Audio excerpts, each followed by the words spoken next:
जो शिखर है वो उनकी आंखें हैं, जो कलश है वो उनका सिर है, और जो ध्वजा पताका है वो उनके बाल हैं, और इसी तरह से चरण से चलता है। में ही आप प्रतिष्ठा कर देंगे तो ये तो हीनांग हो गया ना, जिसको हम लोग विकलांग कहते थे, और मोदी जी ने कह दिया है कि नहीं विकलांग मत कहो, दिव्यांग कहो। तो आज की तारीख में दिव्यांग मंदिर है, दिव्यांग मंदिर में भगवान को सकलांग को कैसे प्रतिष्ठित कर सकते हैं? जिनके सकल अंग हैं, कोई अंग कम ही नहीं है, वो तो पूर्ण व्यर्थ है। अभी कोई प्रतिष्ठा वहाँ नहीं हो सकती है, और अगर हो रही है तो करने वाला तो कुछ भी बलपूर्वक कर लेता है। प्रतिष्ठा नहीं हो सकती है क्योंकि विकलांग शरीर में, जिसमें अभी हीन अंग हैं, अभी सिर बना ही नहीं है, उसमें प्राण डालने का कोई मतलब नहीं होता है।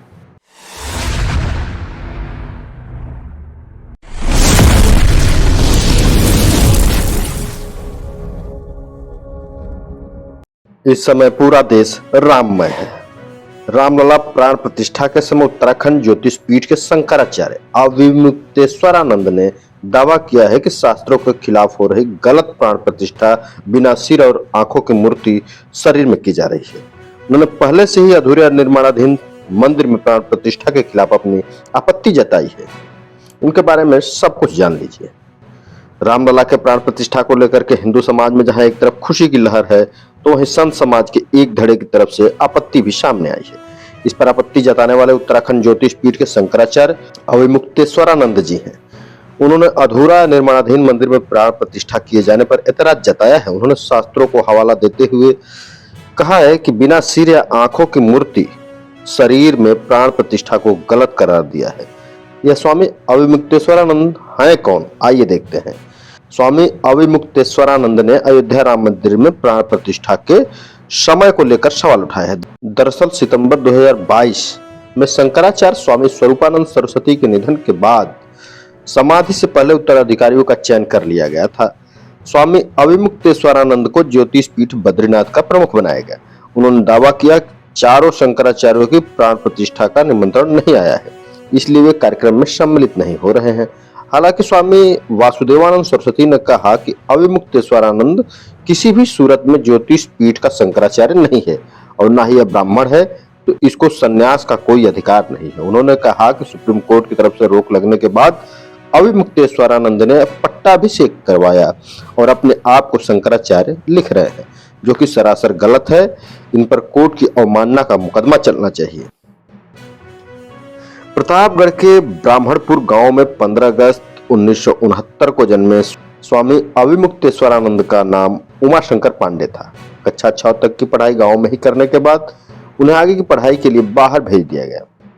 एक बार उनके पिता उन्हें गुजरात ले गए। वहां पर काशी के संत राम चैतन्य से उनकी मुलाकात थी।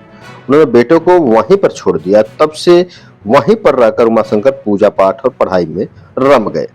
गुजरात में रहकर अगले कुछ साल तक पढ़ाई करने के बाद उमाशंकर फिर वाराणसी पहुंचे। वहां पर उनकी मुलाकात स्वामी स्वरूपानंद सरस्वती से हुई।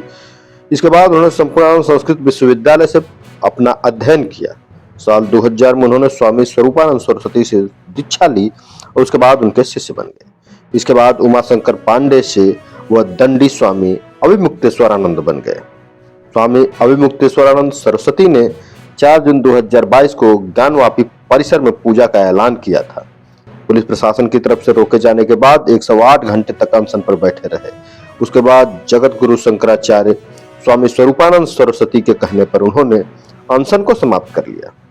शंकराचार्य अविमुक्तेश्वरानंद ने कहा कि मंदिर में अगर प्राण प्रतिष्ठा हो रही है तो मंदिर पूरा बना हुआ होना चाहिए। अगर चबूतरे पर प्रतिष्ठा हो रही है तो चबूतरा पूरा बना होना चाहिए। यही इतनी बात कुछ लोगों को समझ नहीं आ रही, क्योंकि उन्होंने शास्त्रों का ज्ञान नहीं है। ऐसे लोग कहते हैं कि गर्भगृह तो बन गया है, बाकी भले ही न बना। अधिकतर लोग समझते हैं कि मूर्ति में प्राण प्रतिष्ठा होनी है, जबकि ऐसा नहीं है। मंदिर में प्राण प्रतिष्ठा होनी है। स्वामी ने आगे बताते हुए कहा, मंदिर भगवान का शरीर होता है, उसके अंदर की मूर्ति आत्मा होती है। मंदिर का शिखर भगवान की आंखें हैं, कलश भगवान का सिर है, और मंदिर में लगा झंडा भगवान के बाल हैं।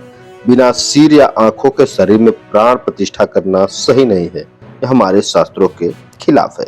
यह बात रही स्वामी अविमुक्तेश्वरानंद की, और उनकी कुछ जानकारी थी। धन्यवाद। जय हिंद। फिर मिलेंगे। सियासत कहाँ नहीं है, चौखट से पनघट तक, चाय की अड़ी से बाजार की बैठक तक, अकेली जिंदगी से भीड़ की जमघट तक, हर जगह सियासत और हर किरदार सियासी है। सड़क से संसद तक चहकती सियासत तो कहीं उदासी है। या सियासत किसी पर हुकूमत चलाती तो किसी के चरणों की दासी है। हम आजाद लोकतंत्र की इस श्रृंखला सियासत की बदकही में सुनेंगे सियासत के सतरंगी किरदारों के अतरंगी किस्से।